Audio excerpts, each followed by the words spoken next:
I stopped at the doorway of my mother's office, hands still on the brass doorknob. Sunlight slipped through the shutters, casting striped shadows across her desk. She sat with a cream envelope in her hand. My envelope. My invitation. She didn't flinch or apologize. Instead, she calmly slid it under a leather folder. "I didn't hear you come in," she said. I stepped inside, the room smelling of furniture polish and her Chanel perfume. "Is that my invitation to the family reunion?" I asked. Her fingers tapped on the desk, her usual sign when she was planning her words. "The organizers must have made a mistake," she said. "The lightning round is only for major business updates." "And you decided to take my mail to fix their mistake?" I asked, my chest tight. She sighed. "Darling, this table is for millionaires. You don't belong." The words hit hard. I had heard the same message all my life, but hearing it said so clearly still cut deep. My sister, Claudia, appeared in the doorway in a sharp pantsuit, every hair perfectly in place. "Mom, the car is." She stopped when she saw me. "Oh, Emma, I didn't know you were coming." "Apparently no one did," I said quietly. Claudia's eyes went to the envelope under the folder. She understood instantly, her face hardening. "Stay in your lane, Emma. Don't embarrass us." I stood still, feeling the weight of years pressing on me.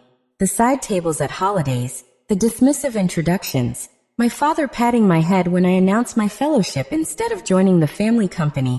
"I see," I said calmly, surprising myself. I turned and walked away, my heels clicking against the marble floors that had seen 3 generations of Morgan family success. Behind me, I heard Claudia whisper, "She'll get over it. She always does." Back in my small apartment, I tossed my keys into a dish by the door and kicked off my shoes. Research papers covered my table, sticky notes everywhere. My life was nothing like the mansion I had just left. The Morgans built their empire in telecom, then expanded into real estate and investments. My siblings thrived in that world. I never did. I remembered the nights I spent making slides for my brother's MBA projects, my sister's pitch decks. Nobody cared about my degree in biochemistry or the heart device I was creating. When I refused a job at Morgan Enterprises to do medical research, my father had looked at me with disappointment. "You're throwing away your birthright," he had said, as if the name Morgan guaranteed success. My phone buzzed with a text from Daniel, my partner at MedCore Labs. "It's happening." The press release drops during the reunion. 2 licensing deals, $1.5 million each plus royalties. "You ready?" Warmth rushed through me. 3 years of 14-hour days, rejections, and failures had led here. A cardiac device that could help thousands, born out of work they all dismissed as meaningless. I opened my closet, hands shaking as I searched for something to wear. My invitation was hidden under my desk calendar. I had asked the organizers directly, knowing my mother would intercept the mailed copy. I chose a burgundy blazer. I remembered my Aunt Maria's words. "Never let them take your voice away." I called the reunion coordinator. "This is Emma Morgan. I'm confirming my place in the lightning round," I said, steadying my voice.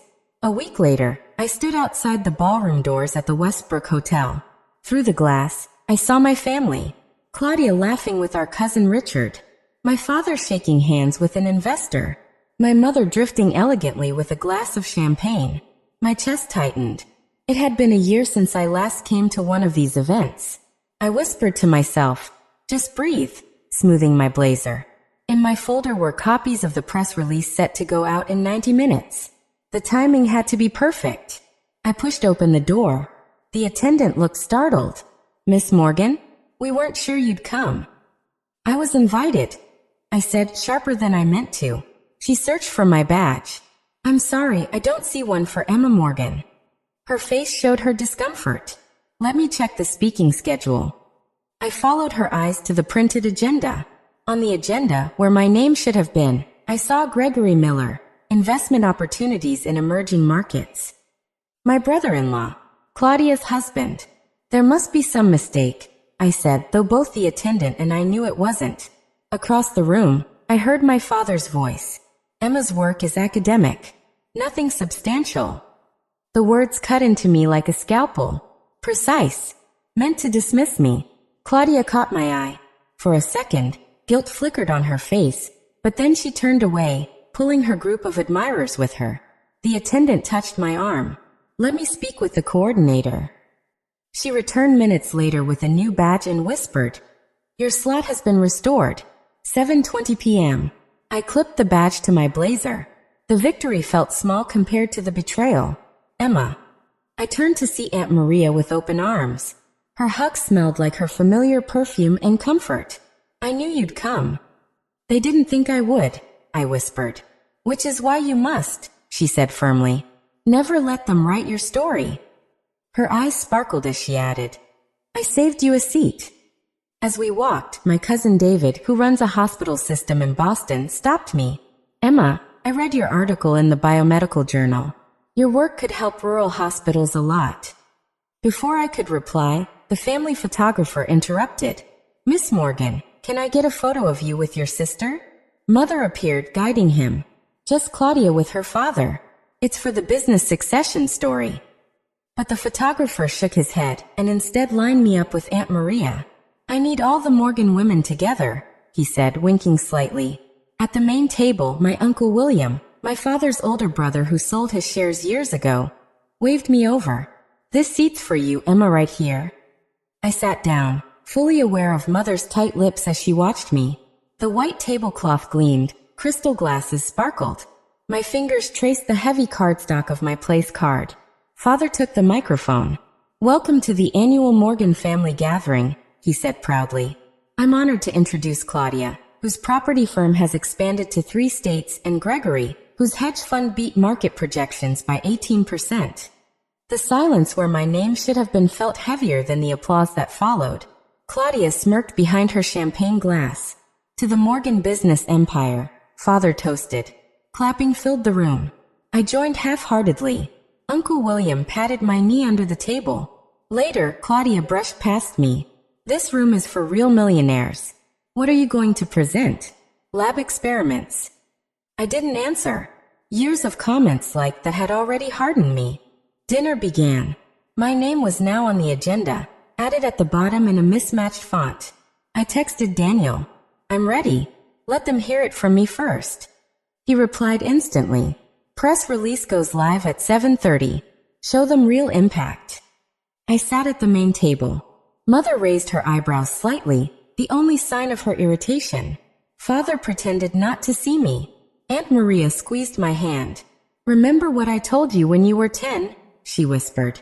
"The best revenge is excellence," I replied, smiling for the first time that night. I stayed quiet as the room buzzed with talk of deals and acquisitions. My folder with the press release sat at my feet, waiting. Uncle William raised his glass toward me in a silent toast. "To the true future of the Morgans," he whispered. Minutes ticked by. At 7:15, the coordinator tried to move my slot to the end, to give priority to more established ventures. I showed her my confirmation. "My slot is 7:20, I said firmly. At 7:20, Father returned to the podium. "And finally, our youngest, Emma, has some lab updates." Polite chuckles scattered through the room. Claudia checked her phone. Cousins whispered, treating me like a child showing off a school project. I stepped up to the podium, the family crest above the microphone. "Thank you, Father," I said, my voice stronger than I expected. For 3 years, MedCore Labs has been developing a cardiac support device for patients with ventricular failure. I clicked, and my slides appeared. Medical diagrams, not market charts. Unlike open heart surgery, our device can be placed with a catheter, cutting recovery from weeks to days. Heads lifted. Conversations quieted. A cousin who was a cardiologist leaned forward with interest. We completed animal trials with a 94% success rate and got FDA approval for human trials. Patent awarded last month. Trials begin next quarter at Mayo Clinic and Johns Hopkins. Even Father stopped pretending to read his phone. Then, right on time, 7:30. Phones buzzed across the room. Cousin Edward read aloud. MedCore Labs signs $1.5 million licensing deal with Cardiotech, plus royalties. The room shifted instantly. Eyes turned to me. Mother's face drained. Father fumbled for his glasses. I continued calmly. This agreement ensures nationwide distribution, including hospitals in rural areas. Now the audience leaned in. Investors took notes. The photographer who had been shadowing Claudia turned his camera on me. Applause began slowly from Uncle William, then spread. Medcore Labs is committed to innovation, not tradition. I closed. Thank you. I returned to my seat. Not thunderous applause, but steady real. Mother sat frozen, champagne untouched. Father wore the look I knew from childhood. The realization he had underestimated me. Messages flooded my phone. Daniel, CNN Medical is calling. Dr. Larson. Congratulations, Emma. Well deserved. Aunt Maria. So proud. Your grandmother would be too. Gregory leaned toward me. Emma, why didn't you tell us?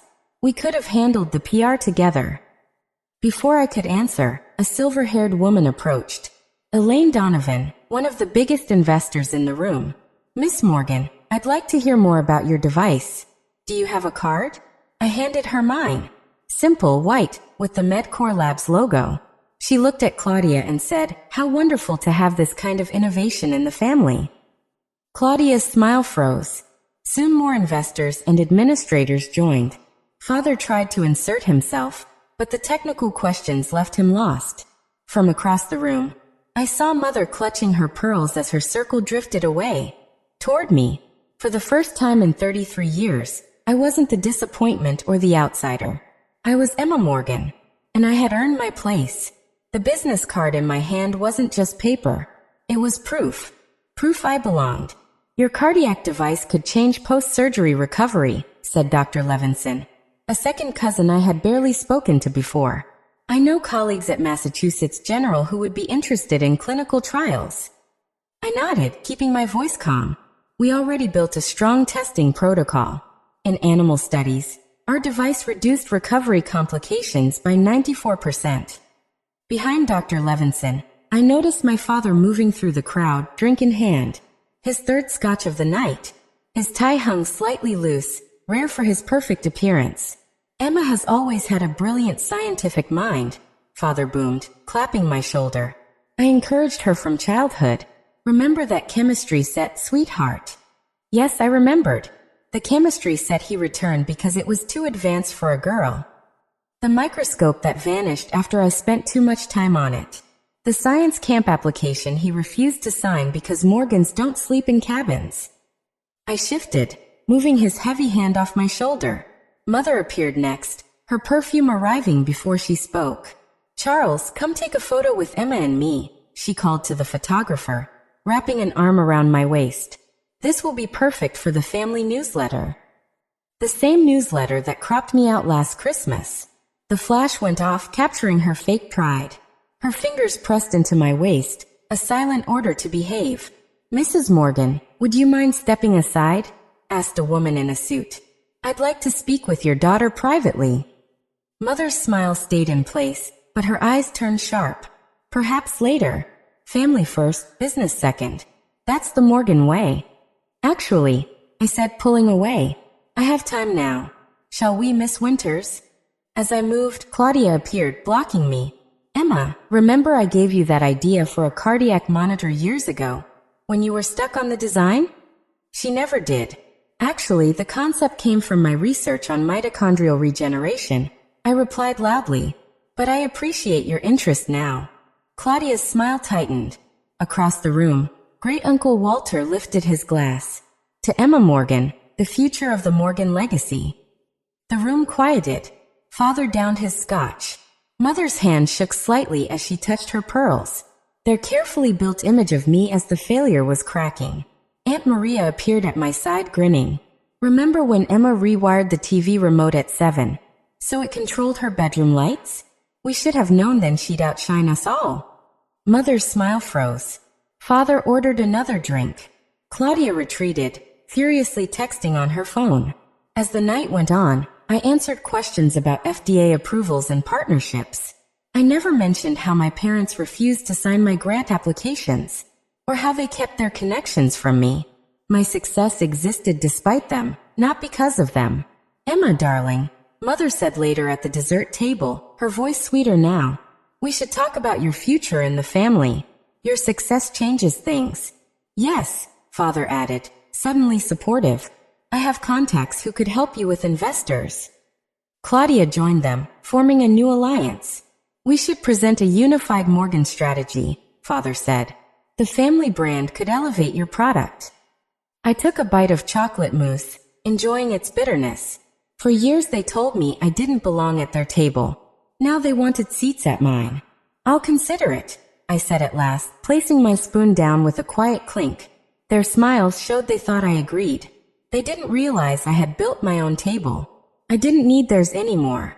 2 days later, I arrived at my parents' house 5 minutes early, just as they always demanded. The Mercedes and Claudia's Range Rover were already parked outside. The housekeeper greeted me warmly, unlike my family ever did. Miss Emma, they're waiting in the conference room. Of course they were. Not the living room for family talks. The conference room, where business deals happened.